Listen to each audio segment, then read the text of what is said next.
Nakaka-excite. Sobrang excited. Kasi medyo matagal-tagal na rin after ng Ikaw Lamang. Walang Hanggan, Ikaw Lamang, Yamashita Treasure.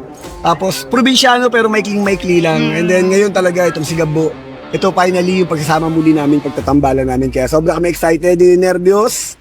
And alam namin yung nervyos na yun ay para pagandahin lalo yung show na maibibigay natin sa lahat ng ating mga kapamilya sa kanilang mga tahanan gabi-gabi. Kayo na daw talaga ang reyna at hari ng prime time. Naku po! Hindi lang. Marami pa kaming bigas na kakainin. Hindi po, hindi po. Tatrabahuhin. Ano lang, sabi ko nga, kami dalawa ni Jules sa buong team ng CCN talagang mga hard worker talaga. Talagang Passionate. yung passion talaga binubuhos talaga sa trabaho. Siyempre alam namin kasi yung kakibat na ito yung pagbibigay ng saya sa lahat ng mga manonood ng ABS-CBN. Yung pagbibigay ng saya at inspirasyon para sa lahat ng ating mga kapamilya. And syempre kilala naman natin si Coco na tuwing gumagawa ng teleserye. Refleksyon ng mga Pilipino Kaya nga mahal na mahal ng Pilipino yung teleserye ni Coco. Kaya sobrang excited at sobrang happy ko na mapasama sa Sigabo. At syempre Coco Martin Sigabo na this time. Naku po. Kinressure kita. Nahiya bigla. Actually, mas iba, honestly, para sa akin. Dati kasi syempre, may sungitan, may gano'n. Ngayon, nararamdaman ko yung masuportahan. Kasi kami ni Jules, every time na may project kami or either business yan o kung kahit ano man, basta magkasama kami talagang nararamdaman namin yung suporta sa isa't isa. And then, ang nakakatuwa ito, kasi sa CCM production, talaga pamilyang-pamilya na kami. Ako po, sobra akong proud dito sa boss ko.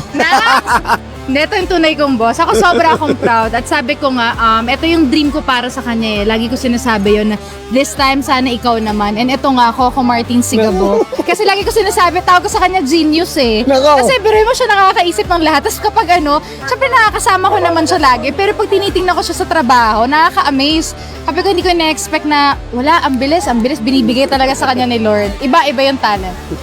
Kinakabahan, hindi naman mawawala yun. Pero happy ako kasi sabi ko nga, yun nga swerte ako na nandyan siya. Kasi talagang tutok siya, nakaalalay. Kumbaga alam kong may rest back ako, meron akong guide. So, mas excited din. Actually, mas tutok. Kasi sabi ko nga syempre ayoko mapapahiya kay Julia, kay Jules, at syempre sa pamilya namin, sa lahat ng mga manonood. Talagang every details talaga, binabantayan ko. Lahat, damit niya, costume niya, baril niya, yung stunts niya, mga eksena niya, lines niya, binabantayan ko talaga. Kasi sabi ko nga, kung lahat ng mga nakasama ko nga from probinsya nito Batang Quiapo, kumbaga naalalayan ko, nagabayan ko What more si Julia pa, kaya sabi ko nga, itong pagkakataon na to, talagang 100%.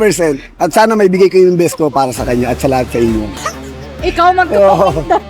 Sino nakaisip ng hali ka Hindi na? kasi syempre, sabi ko nga, alam naman namin na syempre yung mga tagahanga namin, lalong-lalo from Walang Hanggan, sobra kami na-miss. And then 100% talaga, binibigay at tinutodo namin dito na hindi namin sila bibiguin.